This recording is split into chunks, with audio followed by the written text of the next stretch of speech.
దేవుని పరిశుద్ధ గణనామానికి మహిమ కలుగును గాక. హల్లెలూయా, హల్లెలూయా, హల్లెలూయా. చాలా సంతోషం ప్రియులారా. దేవుడు ఇటు రీతిగా ఈ 11వ నెల మొదటి ఆదివారం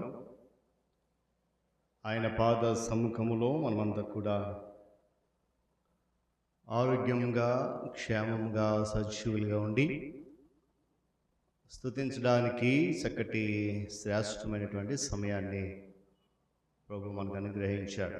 అందును బట్టి ఆయన ఉన్నతమైన నామమునకి ఘనత ప్రభావములు కలుగునుగాక. చేరువచ్చిన మీ అందరికీ, సంఘ నాయకులకు, విశ్వాసులందరికీ, నూతనంగా వచ్చిన బిడ్డలకు యేసుక్రీస్తు వారి శ్రేష్టమైన నామంలో ఉదయకాలపు శుభాలు తెలియజేస్తూ ఉన్నాను.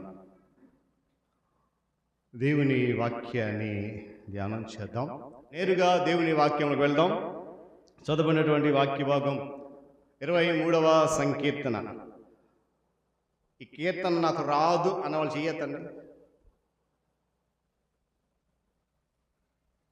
ఈ కీర్తన మాకు తెలియదండి, ఈ కీర్తన నాకు రాదు అన్నవాళ్ళు ఎవరైనా ఉన్నారా? చేస్తాను కదా. ఎవరికి కూడా రాదు అనడానికి లేదు. ఎందుకంటే చిన్నప్పటి నుండి సండే స్కూల్ నుండి కూడా ఈ వాక్యాన్ని ముందుగానే కంఠస్థ పెడతారు. ఈరోజు ప్రపంచ సండే స్కూల్ దినోత్సవం. బహుశా మరి దేవుని మహాకృప ఏంటో మనకు సండే స్కూల్ లేదనుకోండి, ఉంటే ఈరోజు అది చాలా గ్రాండ్గా జరిగేది. అయితే ఆ చిన్ననాటి నుండే ఈ వాక్యం అనేది కంఠస్థ. ఇప్పటికీ కొంతమందికి కీర్తన రాదు చూడకుండా. 23 కీర్తనలు కానీ గబగబ బైబిల్ తిరగేసేస్తూ ఉంటారు కదా. తప్పు లేదు.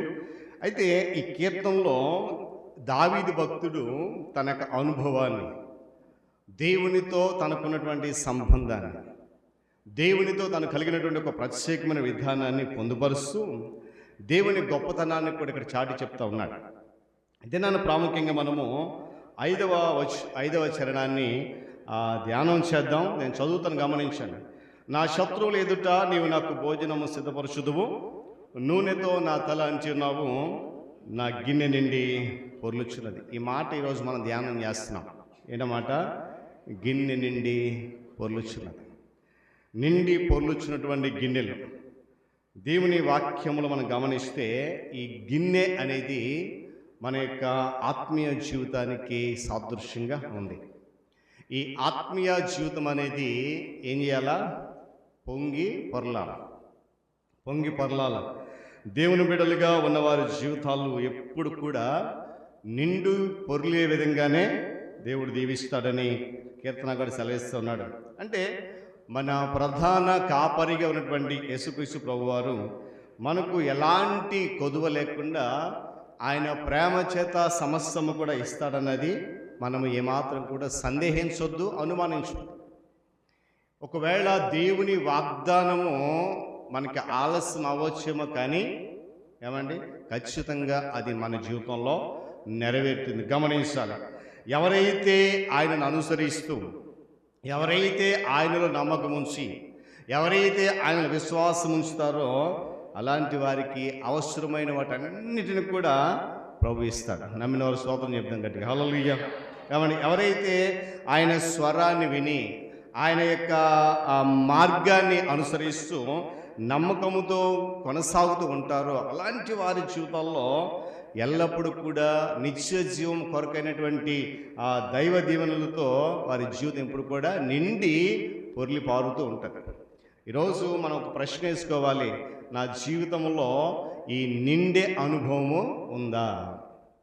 నా గిన్నె నిండి పొర్లే అనుభవం నా జీవితంలో ఉందా? అందుకే ప్రారంభం చెప్పాను, ఈ గిన్నె మన ఆత్మీయ జీవితానికి సాదృశ్యంగా ఉంది. ఈ ఆత్మీయ జీవితము ఎప్పుడు కూడా ఏం చేయాలా? పొంగి పొర్లుతూ ఉండాలి. వేటితో పొరలాలి అనేది మనం ధ్యానం చేస్తాం. చూడండి, క్రీస్తు ప్రభు వారిని అనుసరిస్తున్న వారు ఉన్నారు, ఆయనను ద్వేషిస్తున్న వారు కూడా ఉన్నారు. ఆయనను ద్వేషించిన సాతాను ప్రపంచమంతా కూడా దేవుని దీవెనతో, సమృద్ధి అయినటువంటి ఆశీర్వాదాలతో నిండి పొర్లుచినటువంటి ఈ గిన్నెలను అపవాది ఇప్పుడు కూడా ద్వేషిస్తూనే ఉంటాడు. ప్రతి ఆత్మీయ జీవితం అనేది నిండి పొరలాలి అనేది దేవునికి వాక్యం చెప్తున్న మాట. అలా ఎవరైతే నిండి పొర్లి పారుతారో అలాంటి వారు ఖచ్చితంగా అపవాది చేత ద్వేషించబడతారు, అందులో ఎలాంటి సందేహము లేదు. గమనించాలి, సకల ఆశీర్వాదాలు చూసినటువంటి అపవాది కోపముతో మండిపడిపోతూ ఏమండి శత్రువులైనటువంటి వాడి అనుచరులందరినీ కూడా మన మీదకి దాడికి పంపిస్తాడంట. ఎప్పుడు? దేవుని యొక్క సమృద్ధితో మన జీవితాలు నిండి పొంగి పొర్లుతున్నప్పుడు అది అపవాదికి ఏమాత్రం కూడా రుచించదు.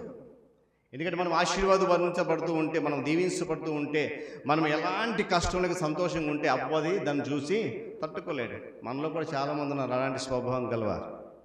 ఏమండి, ఎదుటి వ్యక్తి సంతోషంగా ఉంటే ఓర్చలేము, ఎదుటి వ్యక్తి ఆనందంగా ఉంటే తట్టుకోలేము, ఎదుటి వ్యక్తి మనకంటే ముందుకు వస్తే ఓర్చలేము. అవన్నీ కూడా అపవాది గుణాలండి. నేను మరలా చెప్తున్నాను, ఒకవేళ అలాంటి వారు ఎవరు ఉంటే ఇది నా స్వభావాన్ని తీసేయండి.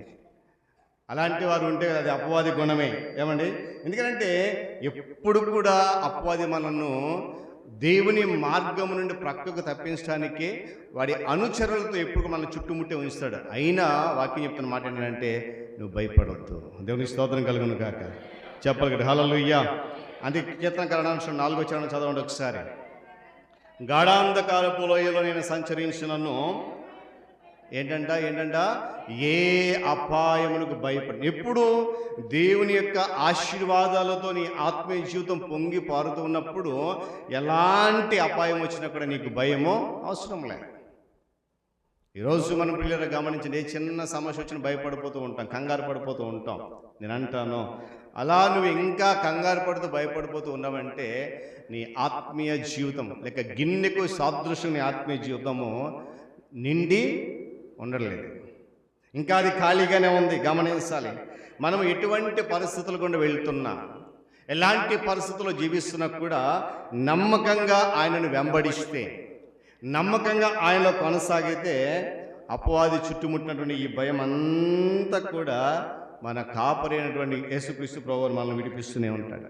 మంచి మంచి పదార్థాలతో మన గిన్నెను ఆయన నింపుతూనే ఉన్నాడు. పరిశుద్ధ తైలంతో మనల్ని అభిషేకించడానికి ఆయన ఇష్టపడతా ఉన్నాడు. దేవుని స్తోత్రం కలుగును గాక.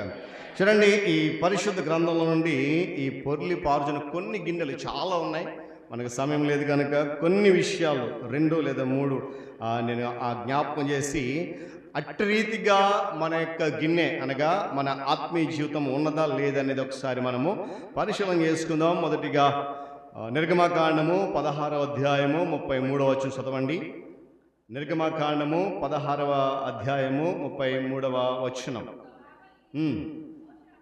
మోషే అహరోనుతో, నీవు ఒక గిన్నెను తీసుకుని దానిలో ఒక ఓమేరు మన్నాను పోసి మీ వంశస్థులు తమ యొద్ద ఉంచుకున్నటకు యెహోవా సన్నిధిలో దానిని ఉంచుమనెను.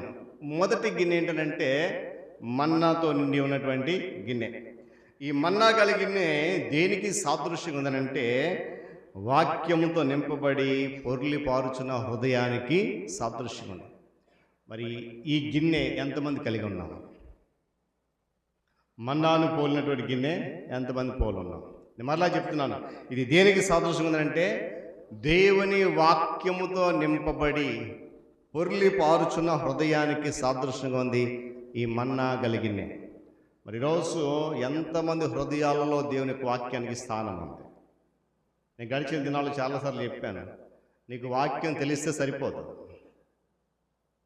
గమనించాలి, మనకు వాక్యం తెలిస్తే సరిపోదండి. ఆ వాక్యము మన హృదయంలో ఉండాలి. ఆ వాక్యం మన హృదయంలో ఉన్నప్పుడు వాక్యానుసారంగా మన బ్రతుకు ముందుకు వెళ్తుంది. నాకు అంతా తెలుసండి, బైబిల్ 2-3 సార్లు చదివేశానండి, ఇంకా చదువుతున్నానంటే సరిపోదు.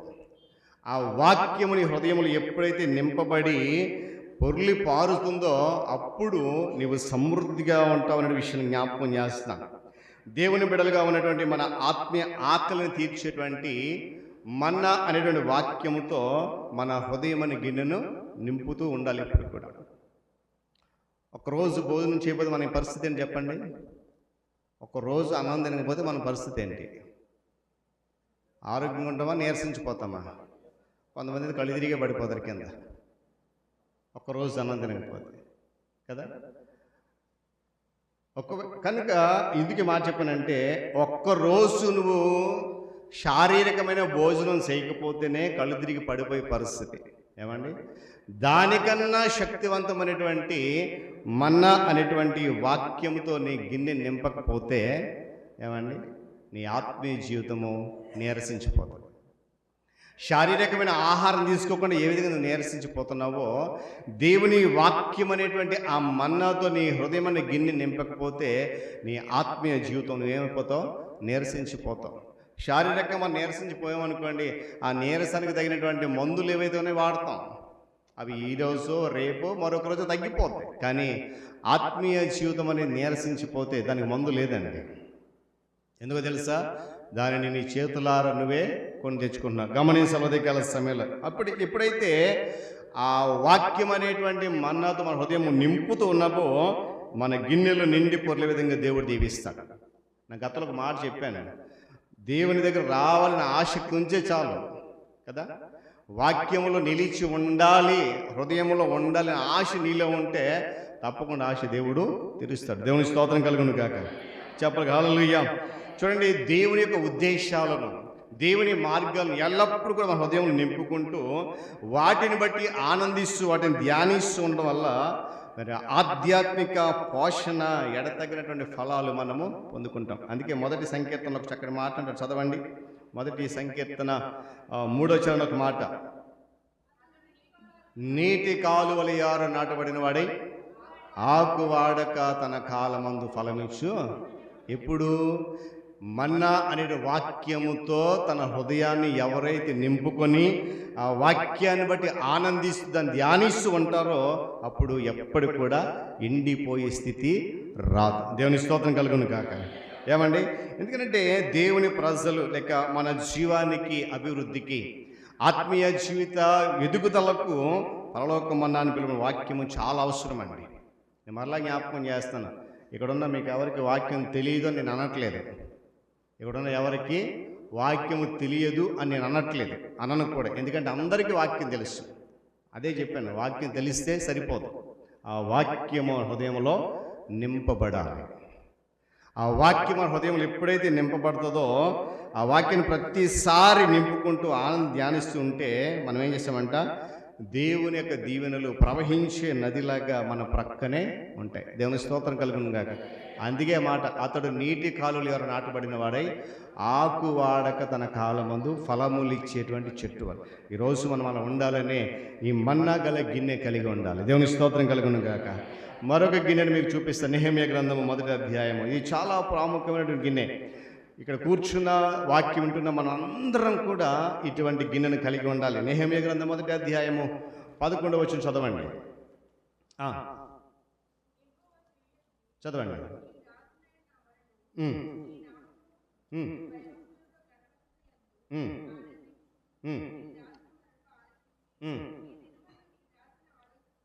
ఈ దినమందు నీ దాసుని ఆలోచన సఫలపరిచి ఈ మనుష్యుడు నా యందు దయ చూపినట్లు అనుగ్రహించుమని ప్రార్థించి తిని నేను రాజునకు గిన్నె అందించువాడనై ఉన్నాను. ఇది నెహెమ్యా కలిగి ఉన్నటువంటి గిన్నె. ఇది దేనికి సాదృశ్యంగా అంటే సంఘ పరిరక్షణకు సాదృశ్యంగా ఉంది గిన్నె. గడిచిన దినాల్లో నెహెమ్యా కొరకు కొన్ని మాటలు చెప్పాను నేను, ఎంతమంది గుర్తుందో నాకు తెలియదు. కానీ ఇది సంఘ పరిరక్షణకు సాదృశ్యంగా ఉంది. యెరూషలేము యొక్క ప్రాకారాలన్నీ కూడా కోల్చబడ్డాయి, వాటి ద్వారబంధాలన్నిటి కూడా కాల్చబడ్డాయి. బబులోను రాజు నెబుకద్నెజరు వచ్చి యెరూషలేము పట్టణం అంతటిని కూడా నాశనం చేసేసాడు. దేవాలయం అంతటిని కూడా నాశనం చేసేసాడు. సొలొమోను రాజుకి దేవుడిచ్చిన దర్శనంలో నీ తండ్రి నా ఆలయాన్ని కడతానన్నాడు, కానీ నేను వీల్లేదన్నాను, నా ఆలయాన్ని నువ్వు కట్టు అని చెప్పినప్పుడు సొలొమోను చాలా సుందరమైనటువంటి ఆలయాన్ని యెరూషలేములో కట్టించాడు. ఇశ్రాయేలు ప్రజలందరూ కూడా చెరపట్టబడిన తర్వాత ఆ బబులోను రాజు ఏం చేసినాడు, యెరూషలేము పట్టణాన్ని పూర్తిగా నాశనం చేసేసాడు. ఈ నెహెమ్యా ఆ యెరూషలేము ప్రాంతాన్ని గురించి విన్నప్పుడు చాలా దుఃఖంతో ఏడ్చాడట. మీరు గుర్తుందో లేదో, గడిచిన నెలలో ఎప్పుడు మాట్లాడుకున్నాం ఈ మాట? సంపూర్ణ రాత్రి ప్రార్థనలు మాట జ్ఞాపకం చేసి, పట్టణాలు కోల్చబడ్డాయి, యెరూషలేము దేవాలయ గోడలు కోల్చబడ్డాయి, ప్రాకార గుమ్మములు అగ్ని చేత కాల్చబడ్డాయి. విన్నప్పుడు నెహెమీయులో కలిగిన ఒక చక్కటి మాట 4వ వచనం చదువుతాం. 4వ వచనం, ఈ మాటలు వినినప్పుడు, ఏ మాటలు అంటే మీ తర్వాత చదవండి పైన, ఆ మాటలు విన్నప్పుడు నేను కూర్చుని ఏడ్చి కొన్ని దినములు ఉపవాసం ఉండి విజ్ఞాపన చేశాడంట. ఎందుకనంటే ఈ పట్టణ ప్రాకారాలు అనగా నా పితరుల యొక్క ప్రాకారం కూలిపోయింది, దీన్ని కట్టాలి, దానికి ఈ రాజు యొక్క అనుమతి కావాలి. ఇప్పుడు మనం చదివిన 11వ వచనం అదే. రాజు దగ్గర మనవి చేయడానికి వెళ్తున్నాడు ప్రార్థన గిన్నె పట్టుకొని. కానీ ఏంటంటే అడిగిన ప్రతిదానికి రాజు ఒప్పుకోవాలి. ఏ యెరూషలేము పట్టణం అయితే కోల్చబడిందో, ఏ గుమ్మము ప్రాకారం అయితే కాల్చబడి వాటిని మరలా బాగు చేయడానికి ఆ రాజు దగ్గర వెళ్ళేటువంటి పరిస్థితుల్లో దేవునికి ప్రార్థన చేస్తున్నాడు. ఆ ప్రాకారాలు కట్టడానికి ఎంతగానో ఆసక్తి కలిగి ఉన్నాడు. హృదయంలో వేదన మొదలైంది, చాలా దుఃఖిస్తూ ఉన్నాడు.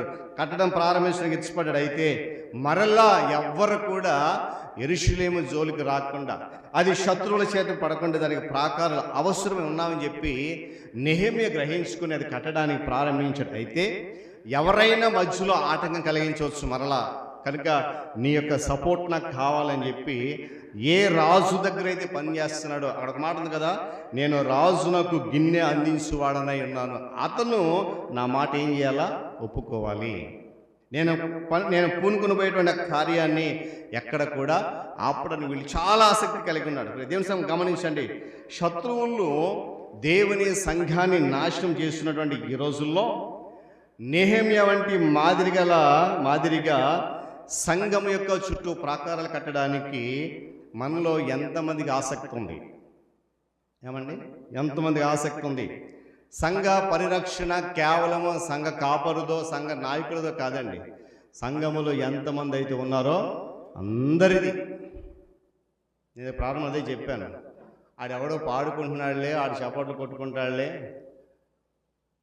వాళ్ళు అదే చేస్తున్నారు, వాళ్ళు చేసుకొని మనకెందుకు? గమనించాలి పిల్లరా, సంఘ పరిరక్షణ అంటే ప్రతి ఒక్కరి బాధ్యత. ఇది కేవలము సేవకులతో నాయకులతో మాత్రమే కాదు. ఆ పని చేయడానికి నెహెమీయా యాజకుల కొరకు చూడలేదు, సంఘ పెద్దల కొరకు చూడలేదు, ఎవరి కొరకు చూడలేదు. కేవలము దేవుని దగ్గర ప్రార్థన చేశాడు, రాజు దగ్గర అనుమతి కొరకు. అందుకే మాట ఏమన్నాడు?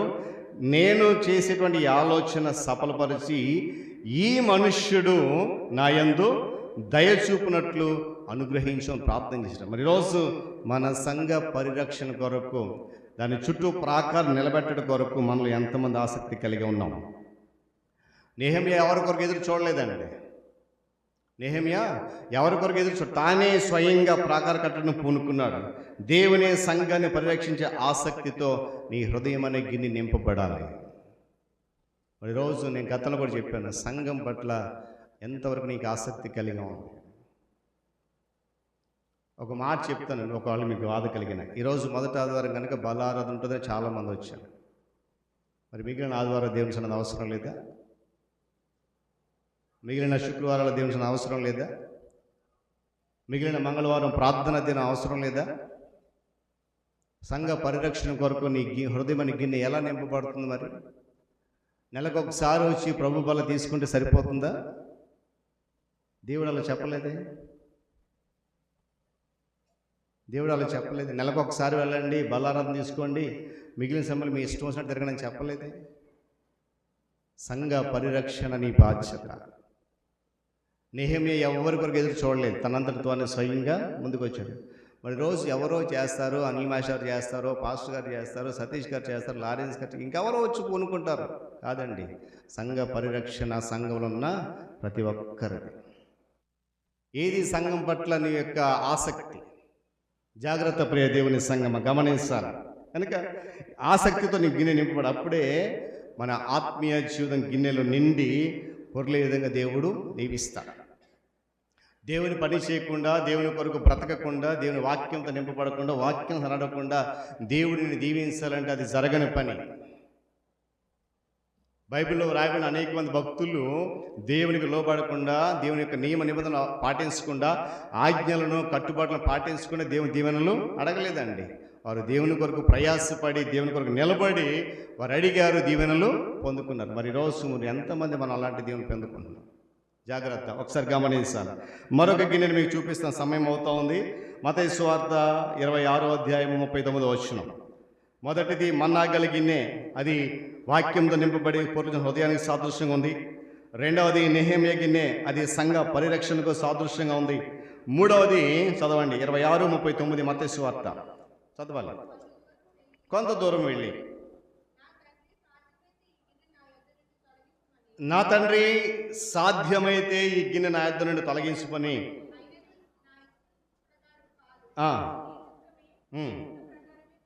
ప్రార్థన చేశాడు. ఇది ఎవరు చేశారో మనందరికీ తెలుసు. ఎవరు చేశారండి ప్రార్థన?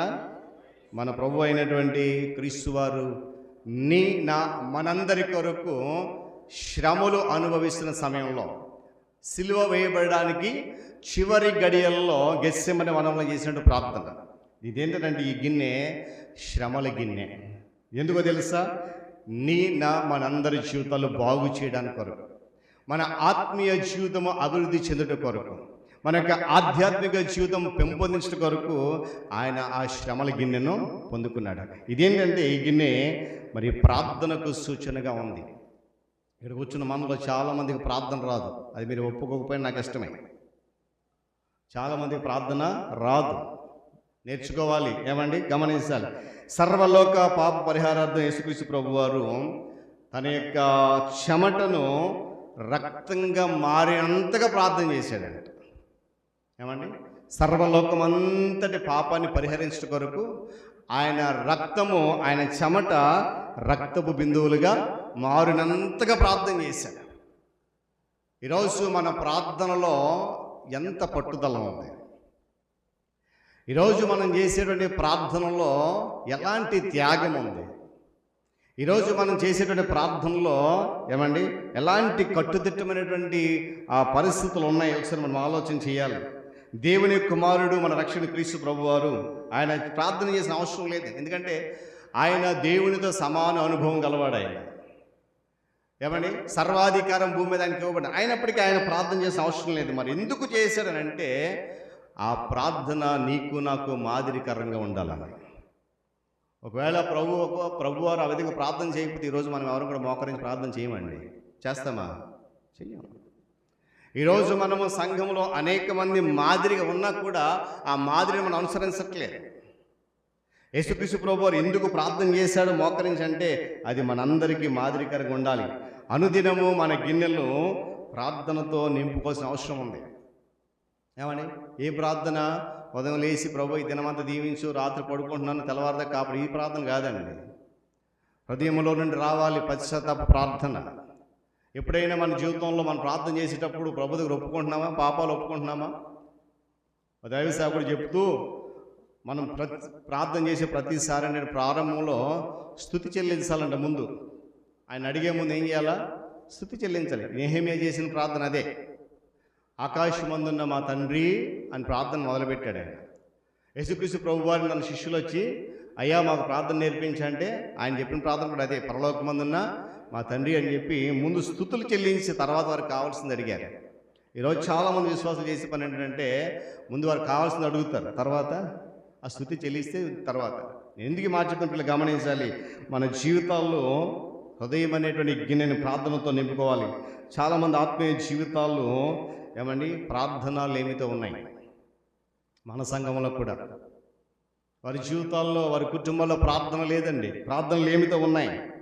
ఎవరి జీవితంలో అయితే ప్రార్థనతో నిండి ఉంటాయో అప్పుడే దేవుని యొక్క దీవెనలతో వారి హృదయాన్ని నిండి పొర్లిపోతున్న విషయాన్ని గమనిస్తున్నాను. నీకు శ్రమలు వచ్చినప్పుడో, నీకు అవసరమైనప్పుడో, నీకు ఇబ్బంది వచ్చినప్పుడు చేసే ప్రార్థన కాదండి. అనునిత్యం కూడా నీ ఊపిరి ఉన్న ప్రతి క్షణం కూడా నీ దేవుని సన్నిధిలో ప్రార్థన చేయాలి. అలా ప్రార్థన చేసినప్పుడే నీ ఆత్మీయ జీవితం పొంగి పుట్టిన విషయాన్ని జ్ఞాపకం చేస్తున్నాను. ఇక మరొక గిన్నె, చివరి గిన్నెను చూపించి ముగిస్తాను. లూకా సువార్త 22వ అధ్యాయము 20వ వచనం. ఇది చాలా ప్రాముఖ్యమైనటువంటి గిన్నె. ఆ ప్రకారమే భోజనమైన తరువాత పట్టుకొని ఈ గిన్నె మీ కొరకు చిందింపబడుతున్న నా రక్తము వలనైన క్రొత్త నిబంధన. 4వ గిన్నె, ఇది రక్తపు గిన్నె. గమనించాలి. మొదటిది మన్నాగల గిన్నె, వాక్యంతో నింపబడి పొర్లుచున్న హృదయానికి సాదృశ్యం.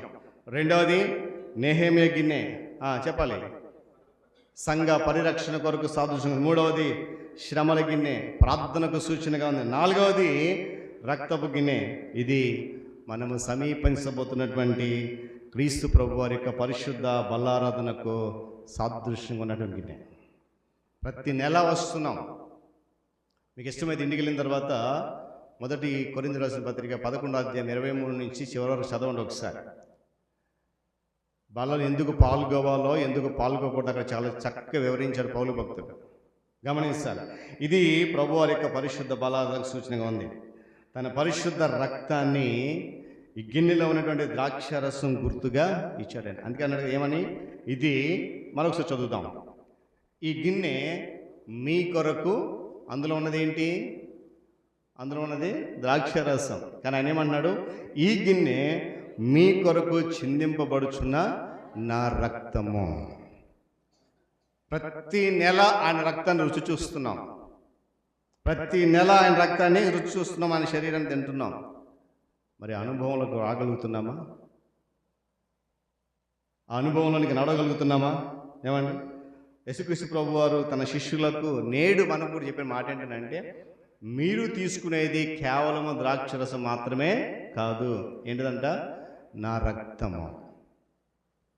ఆయన పరిశుద్ధుడు కనుక, కల్మషం లేనివాడు కనుక ఆయన రక్తంలో ఎలాంటి కపటము కానీ కల్మషం కానీ లేదు. ఏమంటే కేవలం పరిశుద్ధుడైన దేవుడు. గమనించాలి. ఆయన జ్ఞాపకం చేసుకుంటూ దానిని మనం తీసుకోవాలని చెప్పి పౌలు భక్తుడు చెప్పాడు. ఆయన జ్ఞాపకం తీసుకుంటున్నప్పుడు ఏమనండి, ఆయనను హృదయపూర్వకంగా మనం స్వీకరిస్తున్నామని చెప్తున్నాడు. గిన్నెలో ఉన్నటువంటి ప్రభు వారి యొక్క రక్తము ఏమండి పరిశుద్ధమైనది, పవిత్రమైనది కనుక దాన్ని స్వీకరించేటప్పుడు కూడా మనం చాలా జాగ్రత్తగా తీసుకోవాలి. చాలా పరిశుద్ధుడిగా బలారాధనకు వచ్చినప్పుడు చాలా ఏమండి సిద్ధపాటు చాలా అవసరం అండి.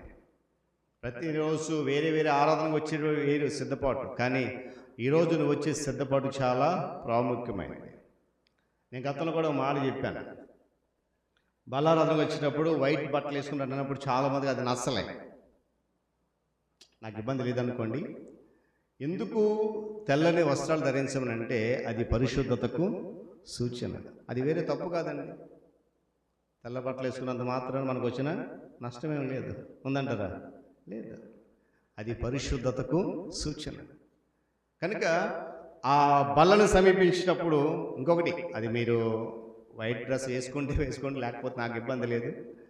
కాకపోతే ఎందుకు మాట చెప్తానంటే, బల్లను సమీపించేటప్పుడు ఈ ద్రాక్షారసం ఉన్నటువంటి ఇది ప్రభు యొక్క పరిశుద్ధ రక్తానికి సూచనగా ఉంది.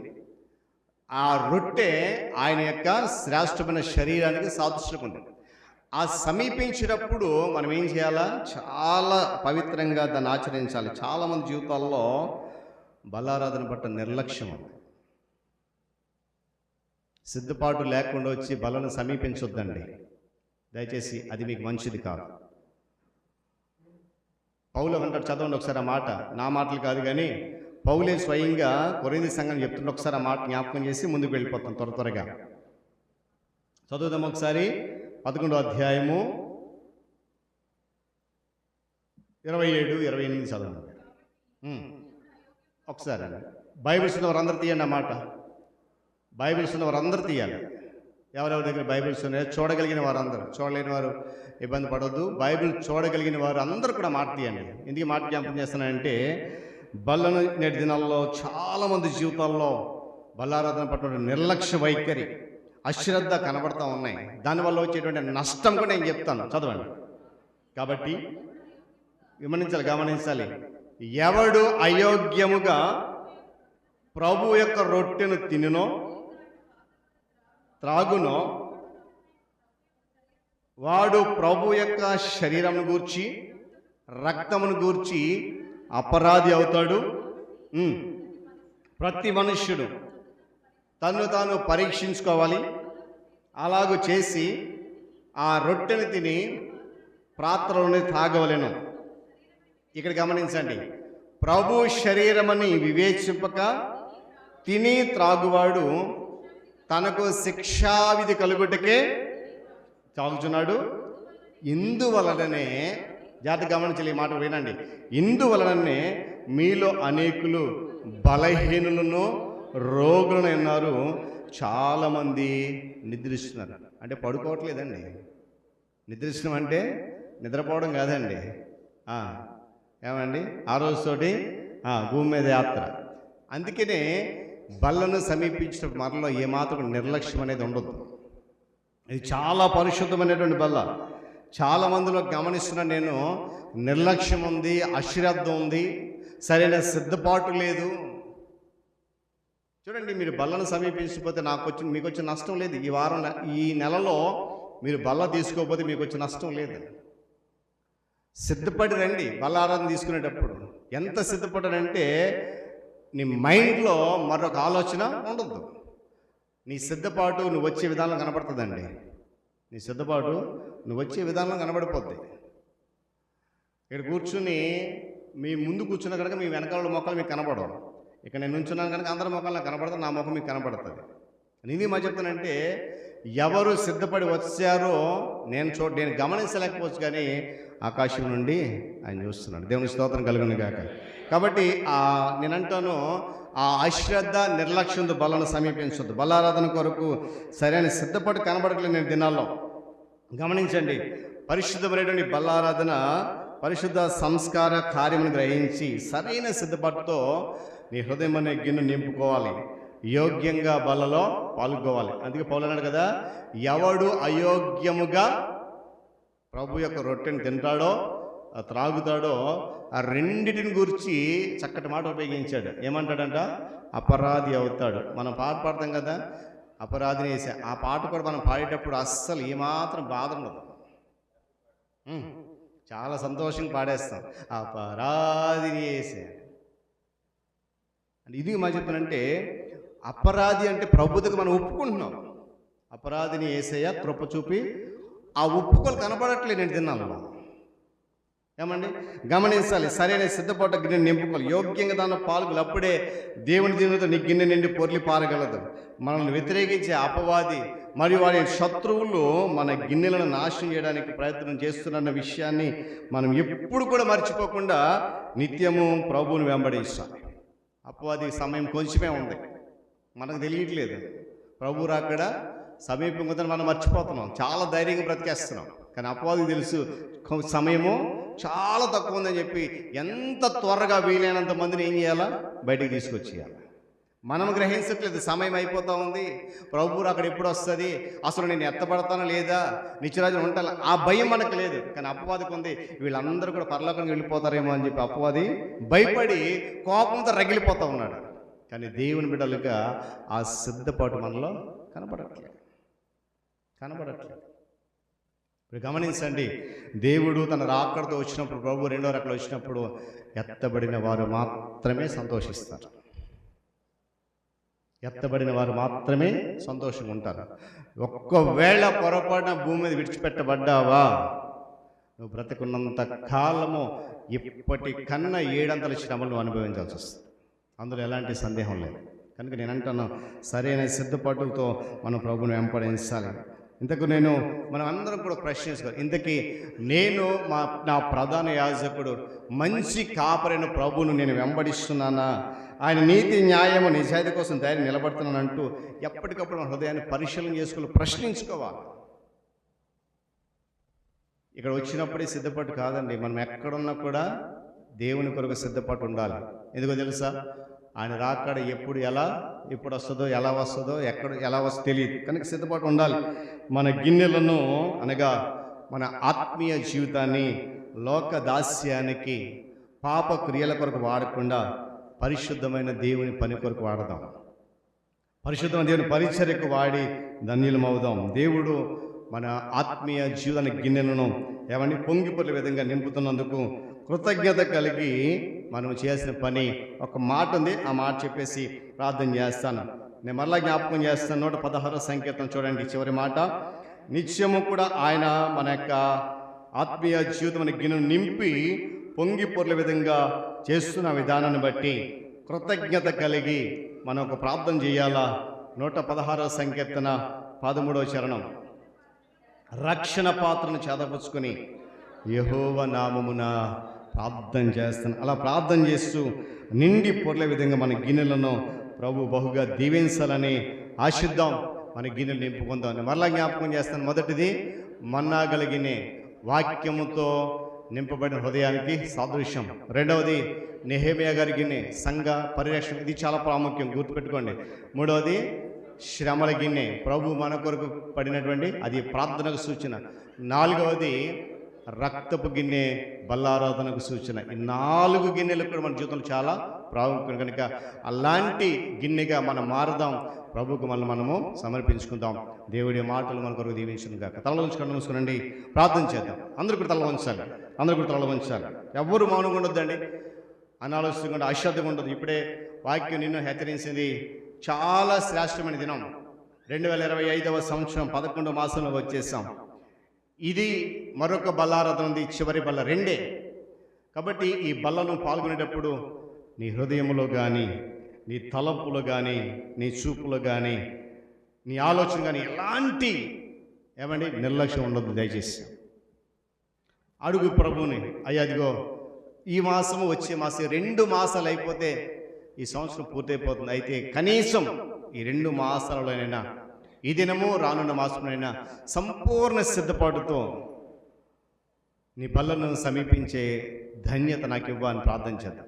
ఎవరు కూడా దయచేసి మౌనంగా ఉంటుందండి. నోరు తెరవాలి, నోరు తెచ్చి ప్రార్థన చేద్దాం. నోరు తెచ్చి ప్రార్థన చేద్దాం. ప్రార్థన చేద్దాం, ప్రార్థన చేద్దాం. ఎవరు కూడా మౌనంగా ఉండొద్దండి, మౌనంగా ఉండొద్దండి. ఒకసారి ప్రార్థన చేద్దాం. దేవుడు చక్కటి చక్కటి చక్కటి ఆ యొక్క ధన్యకరమైన సమయాన్ని మనకి ఇచ్చాడు. చక్కటి ఆరోగ్యం ఇచ్చాడు. చక్కటి శ్రేష్టమైనటువంటి ధన్యకరమైనటువంటి ఆ యొక్క ఆరోగ్యాన్ని ఇచ్చాడు. హృదయపూర్వకంగా ఆయన నన్ను మన్ని స్తుతి చేద్దాం. ఎందుకంటే ఒకానొక రోజు ఆయన రాకడ రాబోతూ ఉంది. ఆయన భూమి మీదకి వచ్చినప్పుడు సిద్ధపడిన వారు మాత్రమే ఎత్తబడతారు. సిద్ధపాటు లేనివారు ఈ భూమి మీద ఉంటారు. ఈరోజు దేవుని వాక్యము నీ ఆత్మీయ జీవితానికి సాదృశ్యమైన 4 గిన్నెలను చూపించింది. మన ప్రాణ స్నేహితులు ఉంటారు, బంధువులు ఉంటారు, అనేక మంది. కానీ ఒకానొక రోజు వాళ్ళందరూ కూడా దూరం అయిపోతారు. కానీ నేను నిలబెట్టేది ఏంటిదంటే దేవుని యొక్క వాక్యం. ప్రార్థన చేసుకుందాం. మరి ఇష్టపడిన వాళ్ళు, మీకు ఇష్టమైతే మరి మీ సున్న స్థలంలో ఒక్కసారి మోకరించగలిగితే మోకరించండి. మోకరించలేకపోతే ఒకసారి లేచి నిలబడదాం.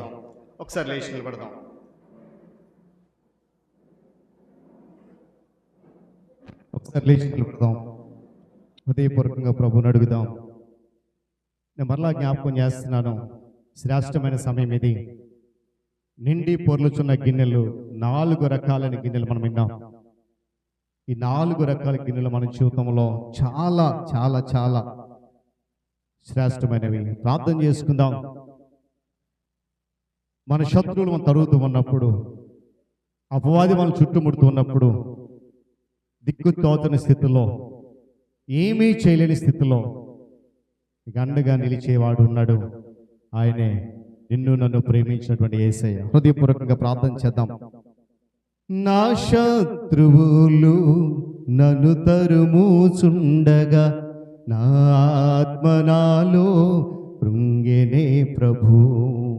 నా శత్రువులు నన్ను తరుముచుండగా, నా ఆత్మ నాలో కృంగెనే ప్రభు.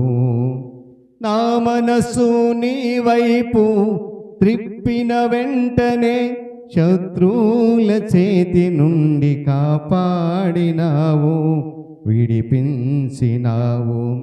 నా మనసు నీ వైపు త్రిప్పిన వెంటనే, శత్రువుల చేతి నుండి విడిపించినావు, కాపాడినావు. స్తుతి పాత్రుడా, స్తోత్రార్హుడా, స్తుతులందుకో పూజార్హుడా. చెప్దామా? స్తుతి పాత్రుడా, స్తోత్రార్హుడా, స్తుతులందుకో పూజార్హుడా.